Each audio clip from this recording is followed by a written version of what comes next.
No matter how seasoned a chef you are, there are always new ingredients and recipes to get fired up about.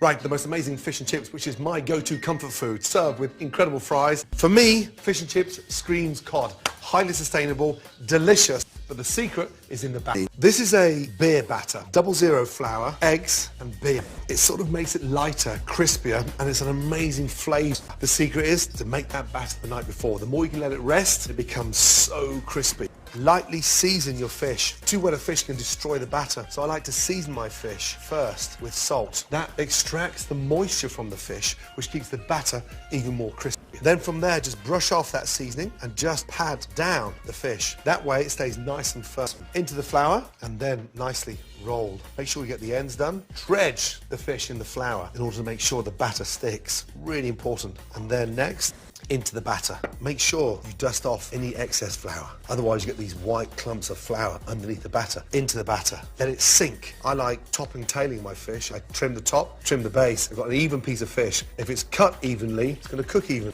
Oil comes up to 300. It takes about 6 to 7 minutes to cook beautifully. But here's the secret. Keep that fish coated. This is where it gets messy but exciting. Lift up your fish and then into the fryer and just sort of taunt it first and just let it lay away from you. Shake the pan gently. That starts to cover the top. Look at that. It's beautiful, golden brown. Now, take that out, shake it well, let that sit. They're like these perfect parcels and literally let that sit there. Now, as it's piping hot, you salt and just lightly season the top. And what happens to the fish now, it just gets even crispier, but the batter's seasoned underneath and on top, and that's really important. Right, fries. These are Yukon Gold potatoes, and basically just peeled, not washed, because I want the starch to get really nice and crisp. I start them off at a very low temperature in a way that I blanch them. And that is literally in the oil first for 2 minutes at 330. In. To blanch them for 2 minutes at 330, take them out, let them rest, crank up the heat, go from 320 to 385. Great. Now the temperature's risen, fries back in, second time cooking, and this time it's getting them really nice and crisp. Fries are done, shake.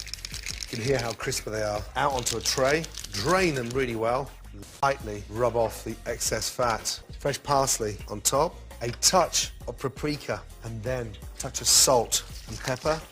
And then from there, just roll them around. You can hear how crispy they are. Fish comes over.